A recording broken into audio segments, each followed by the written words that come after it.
sa tunay mo pinadama. Ika'y mahal. Sa relasyon, dili ba siya ng hitsura? Basta ang importante na siya gugma o respeto sa imuha. Sa mundong nakakapagod, o ikaw ang aking pahinga.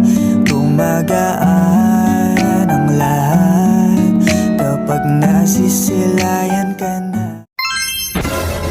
Ang boring naman. Naiisip tuloy kita.